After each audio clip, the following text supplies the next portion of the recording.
Hello. On New Canadians today, we will be learning about the city of Peterborough. And for that, we have with us Andy Craig. He's the Executive Director at New Canadians Centre Peterborough and will be telling us all about the community, the support systems available for newcomers there, and lots more. Welcome, Andy. Thank you. So let's get started with an introduction to your community. Tell our viewers about what makes it welcoming. Yeah, absolutely. So I live in Peterborough, Ontario, which is a community between Toronto and Ottawa. It's a city of about 90,000, and there's a rural area, the county of Peterborough, around it. City of Peterborough, I think, has many amazing opportunities for anyone, regardless of where they're from. There's a university, Trent University, and a college, Fleming College.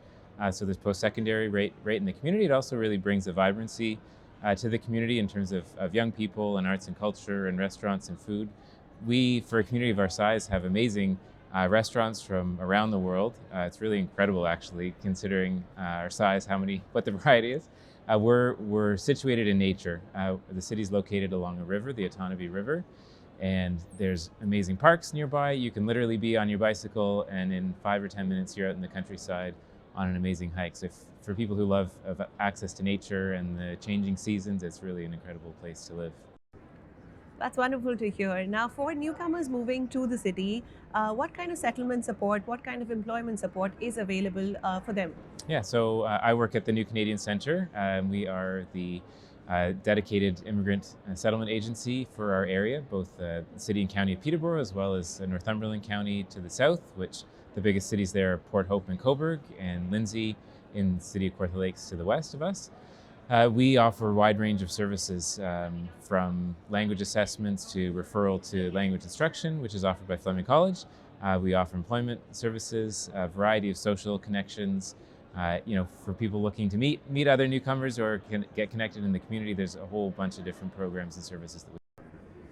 And you spoke about employment programs as well and support available for newcomers. Tell us about some of the top industries in the region. What kind of opportunities would be available for newcomers coming in terms of employment or starting their business? Yeah, there's a mix. There's a range of different private and public businesses and employment. I think the biggest employers are in the public sector. So again, the college and the university. We also have the provincial headquarters for the Ministry of Natural Resources and a regional hospital. We're an older population, a bit higher than the national average. So, for folks interested in work around supporting the elderly or in healthcare or adjacent fields, there's a lot of opportunities there. Many people move to our community to retire. There's also a variety of small and medium-sized manufacturing businesses that are available in the community. We have the PepsiCo Quaker Oats factory in town as well. So there's some food service, food production manufacturing, as well as the Minute Maid factory that we have in town as well. It's so important for newcomers to find a community, to make friends, and to have some time for recreation as well. Tell us about that in the community and some community efforts that settlement organizations have made to bring people together.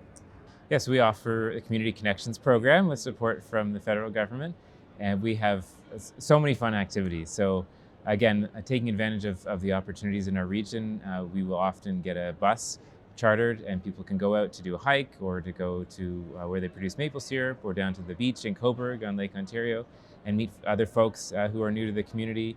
We have volunteer programs that connect newcomers with established residents. Almost a third of our volunteers are actually folks who came as newcomers themselves and are giving back in that way. There's casual drop-in groups, English conversation groups. We have a women's group that meets both in Cobourg and Peterborough on a regular basis. It's been going for many, many years. People come together to do arts and crafts and cooking. In the community, outside of the New Canadians Centre, there's a wide range of activities as well, especially in the summer. There's free music festivals. Every week there's opportunities to go out and enjoy the community with arts and culture.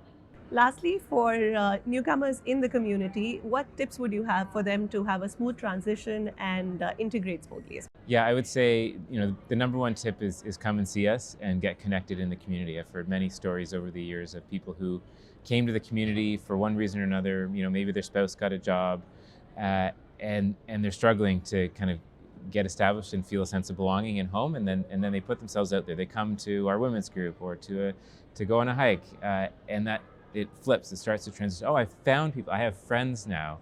There's things I can do. There's so many volunteer opportunities in our community. So really, I think people pushing themselves to get out there and meet people, whether that's playing badminton or volunteering to serve soup at an agency or coming on other activities.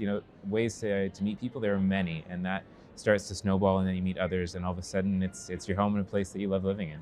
I think what Peterborough and the surrounding communities offer is really distinct from the larger cities. It's a chance to really become integrated into an established Canadian community and have kind of the best of both worlds. We're adjacent to Toronto. We're an hour and a half away from the big city and all that it offers. But when you move to a smaller community, there's a chance to meet people from around the world, and that we see that in our programs and really experience what multiculturalism is like in a medium-sized Canadian city. Well, thank you so much for your time, Andy, and for sharing all of this about your community and how it helps newcomers. Thank you. Thank you.